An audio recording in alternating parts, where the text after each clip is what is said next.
ሰላም ተማሪዎች እንደምን አላችሁ? ጸደኛ ነኝ ከሳቋማ። በዛሬው ቪዲዮአችን የግሬድ 11 ባዮሎጂ ዩኒት 5.3 harmful traditional practices እንመለከታለን። የሳቋማ ቴሌግራም ቻናላችንን ጆይን፣ ዩቲዩብ ቻናላችንን ሰብስክራይብ፣ እንዲሁም ሴታችንን ጎብኙ እያልኩኝ ወደ ትምህርታችን። በዚህ ቪዲዮ እንግዲህ ዋነኛ ዓላማችን is 1 to describe harmful traditional practices ባህላዊ ጎጂ ልማዶች ምን እንደሆኑ እናብራራለን። B will explain about the harmful traditional practices on reproductive system እነዚህ ጎጂ ባህላዊ ልማዶች የምንላቸው በሰው ልጆች የመራቢያ አካላት ላይ ያላቸውን አሉታዊ ተጽዕኖ እናብራራለን።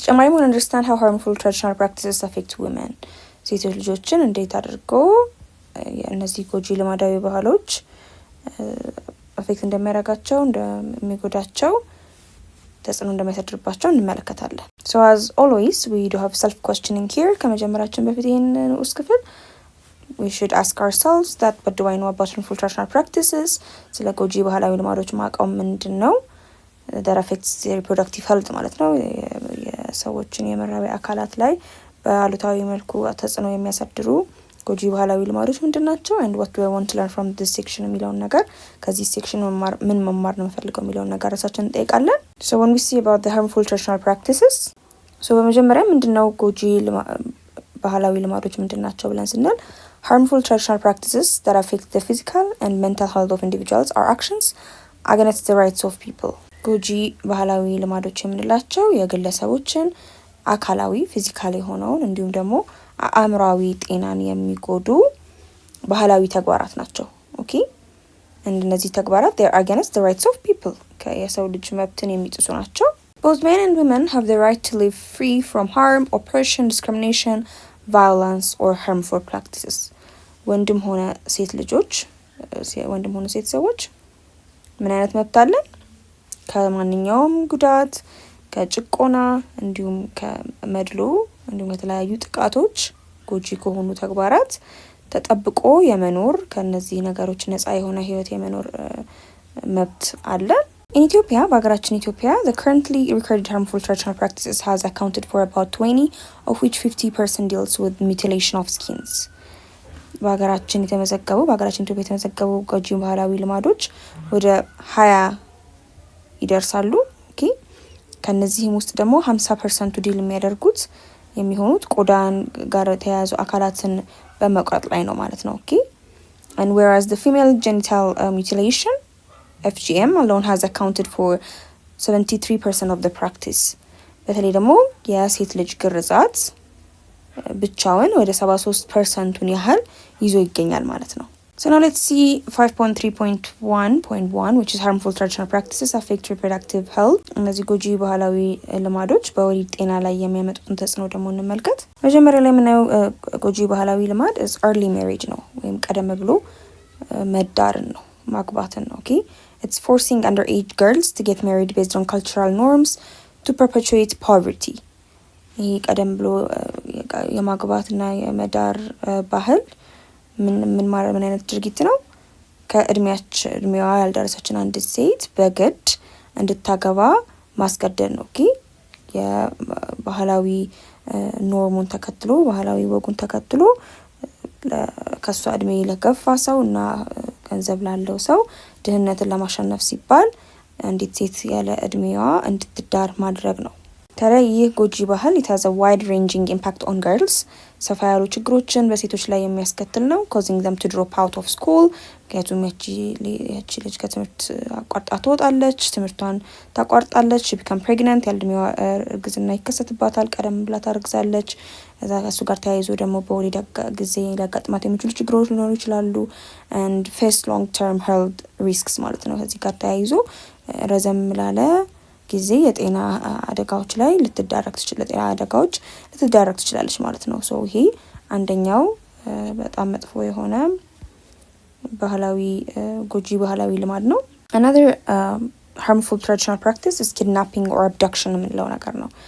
ጠለፋ ማለት ነው። It's to make the girl wife unwillingly አንድን ሴት ያለ ፈቃዷ ባልሆነ መንገድ ማግባት ነው። ኦኬ ሶ ይህ ህገወጥ የሆነና የሰውን መብት የሚጥስ ጎጂ ባህላዊ ልማድ ነው። ከዚህ ጋር ተያይዞ አንዲት ሴት የተለያዩ ችግሮች ስለሚያጋጥማት ማለት ነው። ሌላኛው is gender based violence ነው፣ ጾታዊ ጥቃት ነው። or any form of unwanted sexual contact, sexual abuse or harassment, even violence within a relative or marriage. ይህ ተግባር ደግሞ አንድን ሰው ያለ ፈቃዱ ጾታዊ ጥቃት ማድረግ፣ ያልተፈለገ የግብረ ስጋ ግንኙነት ከዛ ሰው ጋር ማድረግ፣ ማጥቃት፣ ኢቨን በቤተሰብ ውስጥ በዘመድ አማካኝነት ወይም በትዳር ውስጥ አንዲት ሴት ወይም አንዲት ወንድ ከፈቃዷ ወይም ከፈቃዱ ውጪ በግድ ጾታዊ ትንኮሳ ሲደረግ፣ ሲደፈር፣ ጥቃት ሲደርስበት ነው ማለት ነው ጀንደር ቤስድ ቫዮለንስ የምንለው። ሶ ይሄም አገን በጣም ጎጂ የሆነ ተግባር ነው። ሌላኛው as the female genital mutilation ወይም የሴት ልጅ ግርዛት ነው። it's one of the harmful traditional practice ቀደም ብለን እንዳየነው ትልቁን በትልቅ ፐርሰንት ደረጃ የተዘወተረ ያለ ባህላዊ ልማድ ነው። ምንድን ማድረግ ነው ይሄ? that involves the partial or total removal of external female genital organs። በዚህ ጎጂ ባህላዊ ልማድ የተለመደው ምን ማድረግ ነው? የሴት ልጅ የሆነውን ውጫዊ የጾታ አካል በከፊል ወይም ደግሞ ሙሉ በሙሉ የማስወገድ ስራ ነው የሚሰራው። በዚህም የተነሳ አንዲት ሴት ልጅ ብዙ ህመም፣ ስቃይ፣ ሙሉ ህይወቷን ላይፍ ሎንግ የሆነ በህይወት ዘመኗ ሁላ የምትቸገርበትን ጠባሳዎች፣ ችግሮች በወሊድ ጊዜ ከትዳርም በኋላ በግብረ ስጋ ግንኙነት ጊዜ ችግር እንዲያጋጥማት የሚያደርግ በጣም ጎጂ እና ሊወገድ ሊተው የሚገባ ጎጂ ባህላዊ ልማድ ነው ማለት ነው። And now let's do inquiry based activity 5.17 ምን ይላችኋል? አክቲቪቲን ስትሰሩ you visit a nearby health center በአካባቢያችሁ ያለ የጤና ተቋም ትጎበኛላችሁ and discuss the following and present to the class የሚከተሉትን ሀሳቦች በመወያየት ለክፍል ጓደኞቻችሁ ታቀርባላችሁ። አንደኛው ስለ ፊሜል ጄኒታል ሚውቲሌሽን ነው፣ ስለ ሴት ልጅ ግርዛት፣ early marriage ያለ እድሜ ጋብቻ፣ sex abuse፣ ስለ ጾታዊ ጥቃት and massaging the abdomen of pregnant women የእርጉዝ ሴትን ሆድ መጫንና ማሸት and marriage by abduction በጠለፋ ጋብቻ የመሳሰሉት ነገር ላይ ተወያይታችሁ ለክፍል ጓደኞቻችሁ ታቀርባላችሁ። ስለዚህ ቀደም ብለን ቅድም እንዳየነው ፊሜል ጄኒታል ሚውቲሌሽን የሴት ልጅ ግርዛት አንደኛው harmful የሆነ cultural practice ነው፣ ጎጂ የሆነ ባህላዊ ልማድ ነው which involves cutting female genitalia የሴት ልጅ የመራቢያ አካልን ማስወገድና ቆርጦ ማስወገድን ያካተተ ባህላዊ ልማድ ነው። ይሄ ደግሞ ከባድ የሆነ health problems የጤና ችግሮችን ያስከትላል እና ኢሌጋልም ነው ማለት ነው፣ በህግ የተከለከለ ነው። ሌላኛው early marriage ያለ እድሜ ጋብቻ ብለናል። it's marrying at young age ያለ እድሜዋ ያልደረሰ አንዲት ሴት የምትዳርበት ሁኔታ ነው ያለው። በዚህ የተነሳ አንዲት ሴት ትምህርቷን እንዳትጨርስ limits education risks health and violates children rights ማለት ነው እና የተለያዩ የጤና ችግሮች ተጋላጭ እንድትሆን በማድረግ የህፃናት መብትን የሚጥስ ጎጂ ባህላዊ ልማድ ነው መወገድ ያለበት። and sex abuse again is any unwanted sexual activity ነው። ጾታዊ የሆነ ትንኮሳ መደፈርን ያካትታል። it harms physical and mental health and it's also a crime ማለት ነው። አካላዊም ሆነ ስነልቦናዊ አእምሮአዊ ችግርን የሚያናጋ ነው፣ ወንጀልም ነው ማለት ነው፣ መወገድ ያለበት ተግባር ነው። and massaging the abdomen of a pregnant woman again ይሄኛውም ከባድ የሆነ ችግር ሊያስከትል የሚችል ባህላዊ ልማድ ነው። አንዲት ሴት እርጉዝ ከሆነች በኋላ ሆዷን ማሸት